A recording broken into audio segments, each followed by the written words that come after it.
운동할 때 단백질을 챙겨 먹으라고 하잖아요. 똑같은 식품도 섭취 방법에 따라 흡수율이 다른가요? 단백질 흡수율을 높이는 방법을 알려주세요. 오늘은 좀 막연한 질문을 해주신 것 같은데요. 50대 이후에 중년분들에게는 아주 중요한 질문이 될 수 있을 것 같아서 일단 단백질은요, 소화가 잘 안 되는 아니면 소화가 좀 더 느리게 되는 위에 머무는 시간이 긴 영양소이기 때문에요. 다양한 부분들을 고려해서 오늘 이야기를 풀어가야 할 것 같습니다. 오늘은 단백질의 소화와 흡수뿐만 아니라 단백질에 대한 전반적인 이야기에 대해서 말씀드리도록 하겠습니다.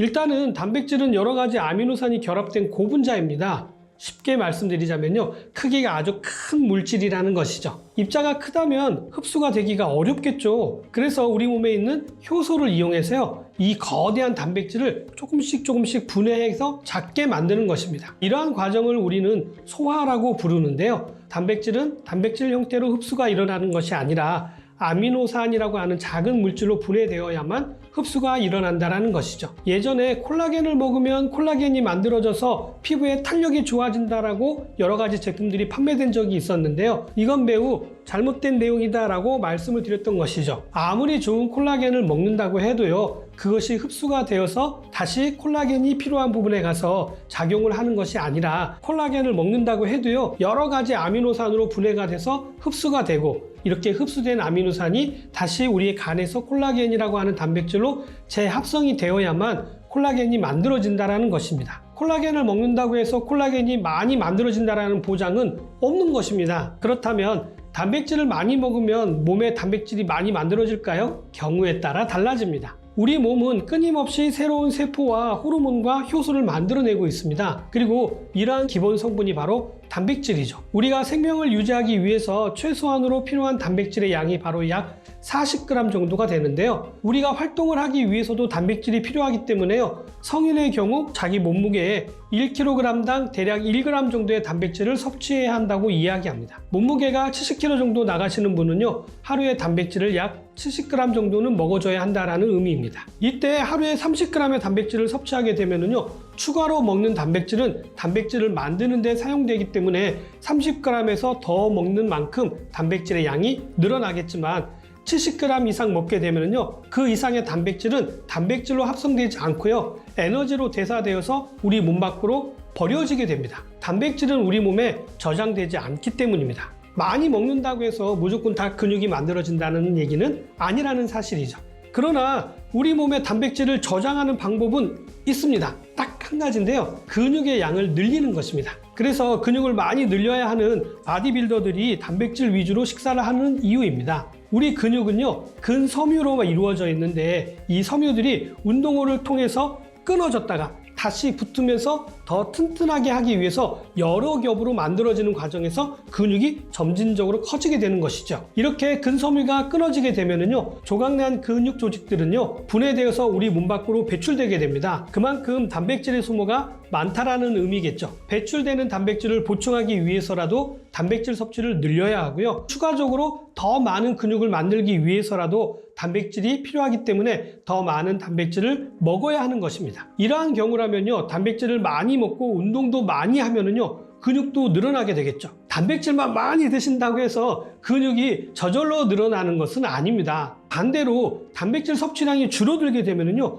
필요한 단백질을 근육에서 가져다 쓰기 때문에요, 근육의 양이 줄어들 수가 있어서 중년 이후에는 적절한 단백질 섭취가 근육을 유지하는 데 필수적인 부분이 될 수 있다라고 말씀드리는 것입니다. 중년 이후에는 단백질 섭취에 신경을 쓰시라고 말씀을 드린 것입니다. 이제는 단백질 섭취에 대한 이야기로 좀 넘어가 보죠. 단백질은 크게 완전 단백질과 불완전 단백질로 나눌 수가 있습니다. 완전 단백질이라고 하는 것은요, 필수 아미노산이 모두 다 함유되어져 있는 단백질을 이야기합니다. 필수 아미노산이 중요한 이유는요, 생명을 유지하기 위해서 단백질을 만들 수 있는 아미노산을 의미하기 때문입니다. 필수 아미노산이 있어야만이 생존에 필요한 단백질을 만들 수가 있기 때문이죠. 그래서 필수 아미노산이 모두 들어가 있는 단백질을 완전 단백질이라고 이야기하는 것입니다. 주로 동물성 단백질은요, 모두 다 완전 단백질입니다. 돼지고기, 소고기, 닭고기, 오리고기 등등과 생선을 비롯한 어패류는요, 모두 다 완전 단백질로 되어져 있습니다. 아쉽게도요, 식물성 단백질은 완전 단백질 형태로 들어있지는 않습니다.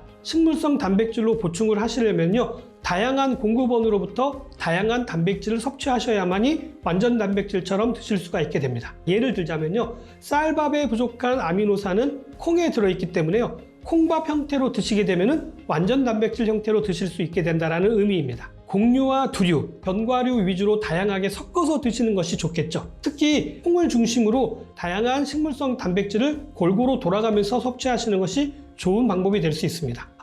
나는 이런 거 너무 복잡하고 잘 모르겠다 싶으시면요, 우유나 달걀을 비롯한 다양한 동물성 단백질을 섭취하시는 것도 좋은 방법이 될 수 있습니다. 이번에는 좀 더 효율적으로 단백질을 섭취하시는 방법에 대해서 알려드리도록 하겠습니다. 위가 약하신 분들은요, 한꺼번에 많은 단백질을 섭취하시게 되면요, 소화가 잘 안 될 수도 있습니다. 소화가 잘 되지 않게 되면요, 흡수도 당연히 잘 되지 않기 때문에 효율이 떨어질 수밖에 없습니다. 그리고 많이 드신다고 해서 모두 다 흡수되는 것도 아니기 때문에 첫 번째로 하셔야 될 것은요, 적절한 양으로 나누어 드시는 것이 효율적이라는 것입니다. 하루에 드셔야 될 단백질의 양은 앞에서 말씀드린 것처럼 여러 가지 조건에 따라 본인이 설정해 보시고요, 그 양을 새끼 또는 간식까지 포함해서 적절하게 나누어서 드시는 것이 소화에도 도움이 되고 흡수에도 도움이 될 수 있습니다. 시중에 판매되는 단백질 제품을 드실 때도요, 하루에 한 번 드시는 제품이라고 하셔도 경우에 따라서 3번 또는 4번으로 나누어서 드시는 것이 더